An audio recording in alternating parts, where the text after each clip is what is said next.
And today I got some good news from my local Verizon store.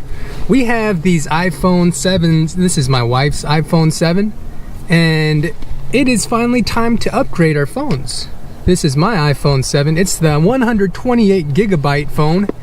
And when I got these upgrades, I was eligible for a $200 rebate return store credit towards these phones, which came out to like $2,200 a piece. So monthly, we're going to be paying like an extra $50 or so for what we're doing. We're going to pay about $240 for the 16 gigabyte family access line. Anyways, I wanted to point out that, you know, while I'm going to get these phones, I wanted to do an unboxing and make sure that everything is how it was planned to be received in the condition of, because I ordered these and I got the tracking information saying that the phones got delivered, but I want to make sure that I get to see it brand new out the box because I'm pretty excited to see it. The contract of it from Verizon. There is a 256 gigabyte storage space on each of these phones, and like I said, there's the $52 monthly charge, and on the back of it, it breaks down everything of how much I would be paying.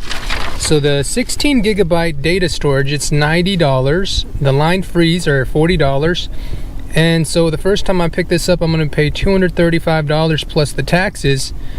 And, you know, it seems like a good price, a good deal here for these phones. Now I'm going to go on in here and see how it all looks. New phones are in.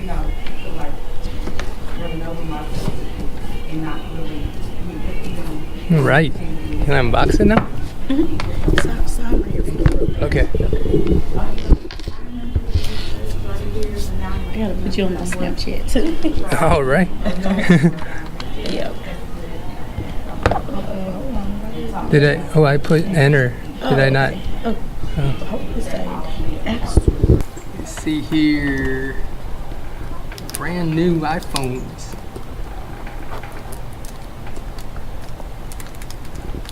This is good packaging. It looks really upscale. You really look like you're getting a premium product with the Apple product.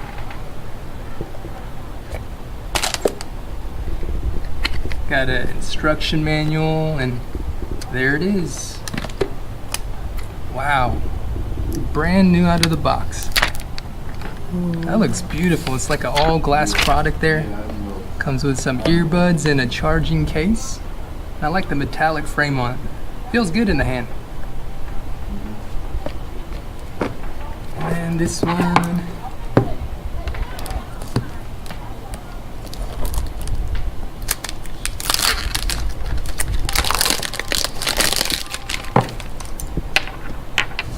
Metallic gray.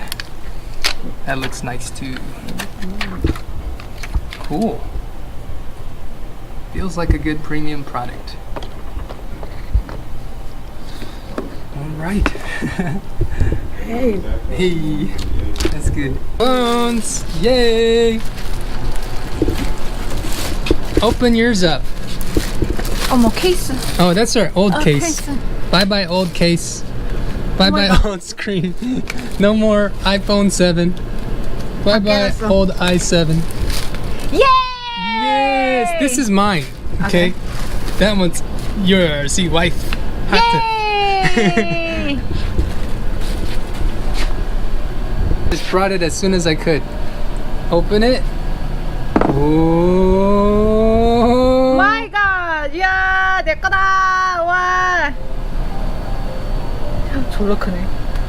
just transferring everything over to my new iPhone from the computer. What a challenge it was getting my wife's phone set up with the whole restore thing. You happy it's all working now? Maybe. Yes. 너무 힘들었어. It was tough, huh? Look, she's got her phone. It's all set. Still downloading stuff. Hey, that's me, huh? What do I look like? I'm sitting in a blanket. 번데기. I'm like a bonde. Alright, so just taking a real quick look at this iPhone. You know, the facial recognition, it seems pretty accurate. And you could just swipe up on the phone when it's doing it. And it has all these features, all these things, everything. I like how the whole adjustment thing is. To see the battery life, you got to swipe down on it. This thing right here, this little notch up at the top, I'm getting used to it. I like this full display screen. There's a lot of display up on here. And to do some certain things, like you're here in this home screen, right?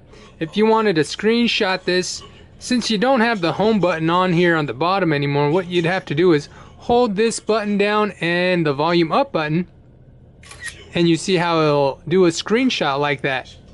And then some other things where if you wanted to turn off the phone, you can hold both the volume buttons like this. Or wait, hold on. Hold the volume button and this at the same time, and it'll show that right there. You can turn off the phone that way. Okay? Or it'll allow you to call emergency. But we're not going to do any of that. So when I was deciding to put a case on it, I did go with this Specs brand because of how good the grip is, and they're military tested for drop protection. I'll go ahead and put the link to this available in the Amazon store in the description box below. I did put a pop socket on here. I'm gonna put some super glue on it if it does come loose, because this does have an adhesive on it, and so it's kind of like a sticker kind of feel, but it does help me hold the phone better. And then a tempered glass screen, so that'll help in case I do drop it on the front of the screen. But this Specs case is nice because it has the raised bevel like that, and it seems like the corners are very nicely protected also. Let's see what other functions there are that you might be interested in with this phone. This does have fast charging capabilities, so if you do have some kind of iPad brick that's rated at 10 watts, then you can actually plug it into the phone and it'll charge a lot faster than the standard 5-watt brick that it comes with. The phone also has wireless charging capability, so if you put it on top of a pad, it will charge it just by doing it that way. One of the features of the iPhone XS Max is this dual camera setup here. And when you go and use the portrait mode, you can see how good the colors pop here in the natural light setting. It'll also blur out the background if it is detecting an object or a subject that's far away from the camera. Also, since there's no home button, the way to get to the screens where you're going to be minimizing the multiple applications that are open is to just swipe right like this. Okay, to like this edge and that edge, and it will bring all the screens that you want open, or you can close them just like that. Also, Apple doesn't suggest leaving your phone charged overnight. I noticed that with my last phone, the battery degraded some, and so with this one I'm going to be extra careful not to leave the phone charged too long or use different Apple cords besides the one that Apple provided with the phone, because the original cord is the best one. Now, Apple doesn't have any kind of external hard drive that's attachable to it, so with this one I upgraded it to a 256 gigabyte storage space, so that's plenty of room for my videos and things that I'm going to be capturing. Maybe if I'm shooting 4K, that'll be plenty of space. But I also did opt in for a 50 gigabyte iCloud storage, so if I needed to upload it onto there, it was only $1 a month. I could also upgrade that to higher cloud storages if I needed that in the future. The one thing I did notice on Apple's website is that they have power cables and accessories that you can buy stock from there, but you want to be able to buy things that are directly from the company. You'll see that stuff like the regular lightning cables that are 1 meter, these are like $20. They're not really the cheapest item out there, but you want to buy really good quality products, not like those knockoff brands that are going to be, you know, breaking easily or not connecting. You ever get those messages that says accessory is not detectable? You don't want to see that stuff. They have teamed up with Belkin. I see that they have Mophie power stations also.